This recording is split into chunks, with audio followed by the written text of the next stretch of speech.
بسم اللہ الرحمن الرحیم۔ السلام علیکم ورحمۃ اللہ وبرکاتہ۔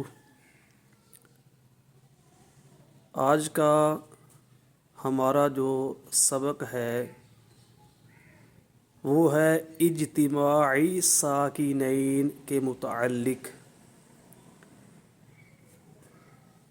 سب سے پہلی بات کہ اس کا معنی کیا ہے، اس کا مطلب کیا ہے۔ تو اجتماع کا مطلب ہوتا ہے اکٹھا ہونا، جمع ہونا، ملنا۔ ساکنین، دو ساکن حروف کو ساکنین کہتے ہیں۔ اب ان دونوں کلموں کا اکٹھا جو معنی ہے وہ یہ ہے کہ دو ساکن حروف کا ملنا یا دو ساکن حروف کا جمع ہونا یا دو ساکن حروف کا اکٹھا ہونا۔ جمع ہونا، ملنا، اکٹھا اجتماع کا مطلب ہے، معنی ہے، اور ساکنین دو ساکن حروف، یعنی دو حروف ہوں اور ان پر سکون ہو، جزم ہو۔ تو دو ساکن حروف کا جمع ہونا جو ہے، اکٹھا ہونا، ملنا، وہ کہلاتا ہے اجتماعی ساکنین۔ کیا اس کا کوئی اور نام بھی ہے؟ جی ہاں، اجتماعی ساکنین کا ایک اور نام ہے اور وہ ہے التقائی ساکنین۔ اس کا بھی یہی معنی ہے کہ دو ساکن حروف کا ملنا، اکٹھا ہونا، دو ساکن حروف کا جمع ہونا۔ اجتماعی ساکنین کا بھی یہی معنی ہے اور التقائی ساکنین کا بھی یہی معنی ہے۔ اب اس کی کتنی قسمیں ہیں، یعنی اجتماعی ساکنین کی کتنی قسمیں ہیں، کتنی اقسام ہیں؟ تو اس کی دو اقسام ہیں۔ پہلی قسم ہے اجتماعی ساکنین علی حدہ، اور اس کی دوسری قسم ہے اجتماعی ساکنین علی غیر حدہ۔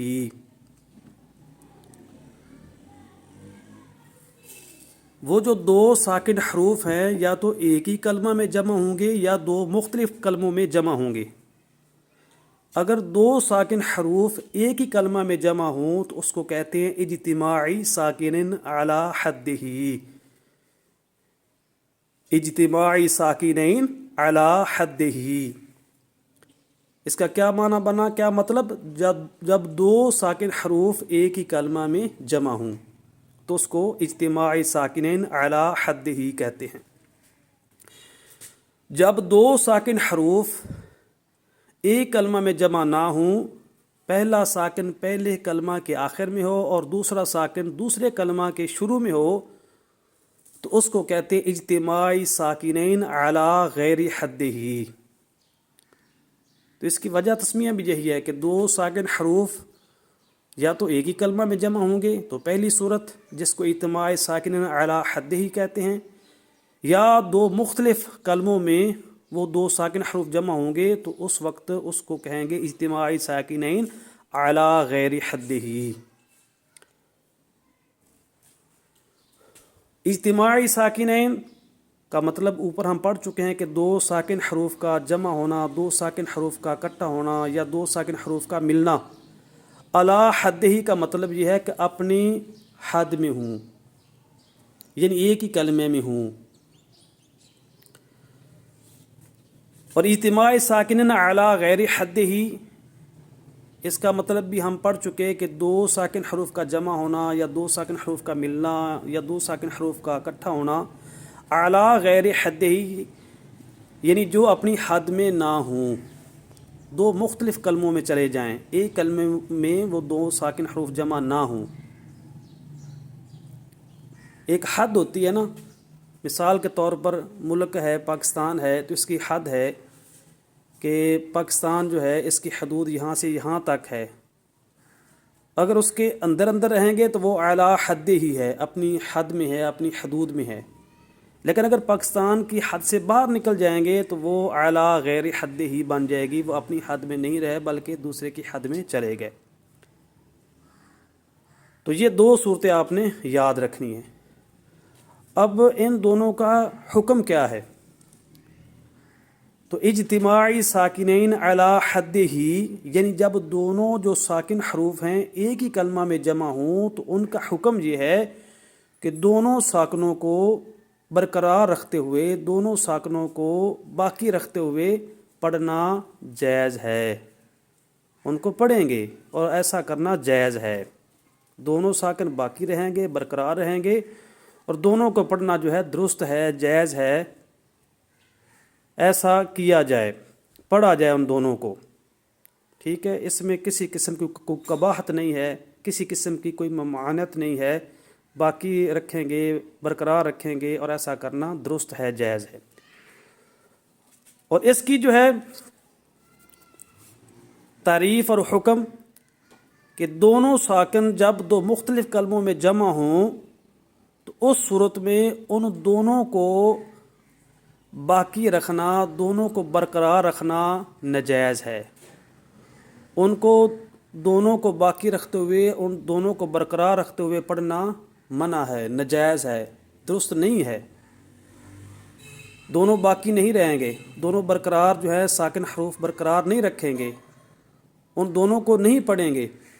ایسا کرنا جائز نہیں ہے، ایسا کرنا درست نہیں ہے. یعنی دونوں کو پڑھنا، دونوں کو برقرار رکھنا، دونوں کو باقی رکھنا یہ جائز نہیں ہے، درست نہیں ہے.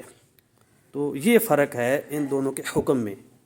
تعریفیں بھی آپ نے سماعت فرما لی اور ان کے فرق بھی آپ نے سماعت فرما لے. اس کی ایک مثال آپ سمجھ لیں کہ آدمی جب تک پاکستان میں ہے ایک شہر سے دوسرے شہر وہ جا سکتا ہے کیونکہ وہ پاکستان کی حد میں ہے، اسے کسی چیز کی محتاجی نہیں ہے، ضرورت نہیں ہے.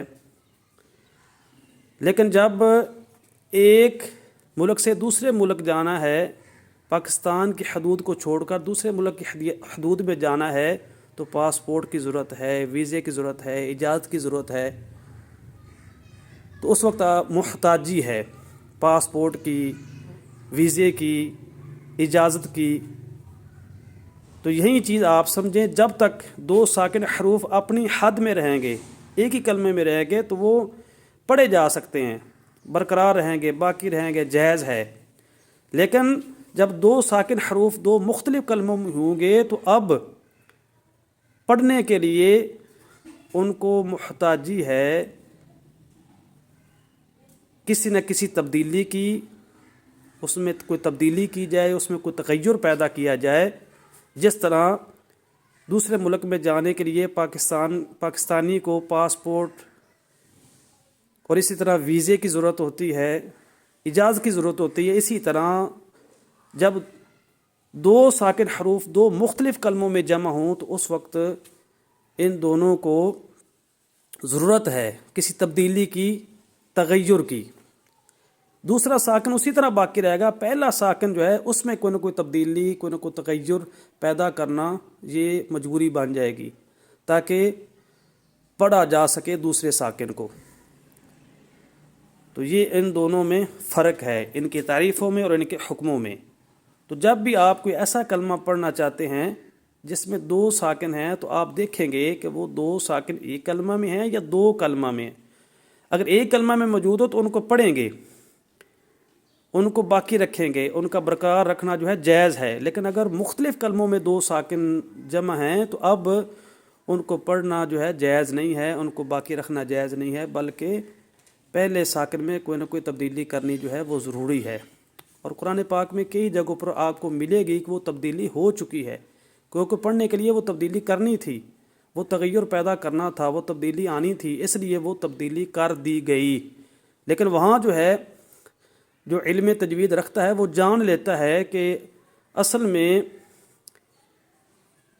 یہ تھا یہ کلمہ اور اجتماع ساکنین علی غیر حد ہی کا فلاں قانون جاری ہونے کی وجہ سے اب ایسے بن گیا ہے.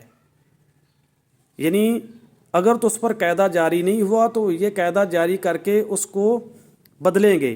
اگر وہ بدلا ہوا ہے تو جو علم تجوید کا علم رکھتا ہے، جو علم تجوید جانتا ہے، وہ جان لے گا کہ یہ تبدیلی فلاں قانون کی وجہ سے آئی ہے. اگر وہ قانون جاری نہ ہوتا تو اس کی جو ہے اصل حالت یہ ہوتی. تو بس آج کا سبق اتنا ہی. اجتماع ساکنین کسے کہتے ہیں؟ اجتماعی ساکنین جو ہے وہ دو ساکن حروف کے جمع ہونے کو، دو ساکن حروف کے اکٹھا ہونے کے ملنے کو کہتے ہیں. اس کا دوسرا نام کیا ہے؟ التقاء ساکنین. اس کی کتنی قسمیں؟ اس کی دو قسمیں ہیں، اجتماعی ساکنین علی حدہ اور اجتماعی ساکنین علی غیر حدہ. جب دو ساکن حروف ایک ہی کلمہ میں جمع ہوں تو اس کو اجتماعی ساکنین علی حدہ ہی کہیں گے. اور جب دو ساکن حروف دو مختلف کلموں میں جمع ہو کہ پہلا ساکن پہلے کلمے کے آخر میں اور دوسرا ساکن دوسرے کلمے کے شروع میں، تو اس کو کہیں گے اجتماعی ساکنین علی غیر حدہ. کیونکہ اس کی وجہ تسمیہ یہی ہے کہ دو ساکن جو ہے نا جو جمع ہیں ان کی دو صورتیں ہو سکتی ہیں، یا تو وہ ایک کلمے میں جمع ہیں تو پہلی صورت بنے گی اجتماع ساکنین علی حدہ ہی والی، یا وہ دو ساکن جو جمع ہے دو مختلف کلموں میں ہیں تو اس صورت میں یہ دوسری صورت بنے گی. اس کو کہتے ہیں اجتماع ساکنین علی غیر حدہ ہی. تو ان کے حکم بھی علیحدہ علیحدہ ہیں. جو پہلی صورت ہے جب ایک کلموں میں دونوں ساکن جمع ہوں تو ان کو پڑھنا جائز ہے، ان کو باقی رکھنا، برقرار رکھنا یہ جائز ہے، درست ہے. برقرار رکھتے ہوئے پڑھنا، ادا کرنا یہ درست ہے. لیکن اگر دو مختلف کلموں میں دو ساکن حروف جمع ہیں تو ان کو باقی رکھنا درست نہیں ہے، ان کو پڑھنا جائز نہیں ہے. یہ دوبارہ دہرا دیا میں نے تاکہ آپ کو اچھی طرح یاد ہو جائے. تو یہ نقشہ ہوتا ہے، اس کی مدد سے آپ جو ہے نا وہ اچھی طرح ان کلمات جو ہے ان کی تحقیق کر سکتے ہیں کہ جو آپ کے سامنے کلمہ ہے، مثال کے طور پر یہ کلمہ آپ کے پاس موجود ہے، پہلے والا، دوسرا، تیسرا، ان پانچوں میں سے کوئی بھی آپ لیں تو آپ جو ہے سب سے پہلے دیکھیں گے دو ساکن ہیں کہ نہیں ہیں. اگر ہیں، دو ساکن جمع ہیں، حروف دو ہیں اور دونوں ہی ساکن ہیں تو ہم جو ہے نا اس میں آئیں گے، وگرنہ نہیں. اگر حرف ہی ایک ہے ساکن تو ہم اس میں نہیں آئیں گے. اگر دو ساکن حروف جمع ہوں تو اس میں آئیں گے. آپ دیکھیں گے کہ وہ ایک ہی کلمہ میں یا دو کلموں میں ہیں. اگر ایک کلمہ میں ہو تو دائیں طرف آ جائیں گے اور اس کے آگے قسموں میں جائیں گے. اگر دو مختلف کلموں میں ہو تو پھر بائیں طرف چلے جائیں گے. یعنی اس نقشے کی مدد سے ہم اس مسئلے کو حل کر لیں گے اور جو مطلوبہ قانون ہوگا، قاعدہ ہوگا، اس پر جاری کر لیں گے. جزاک اللہ.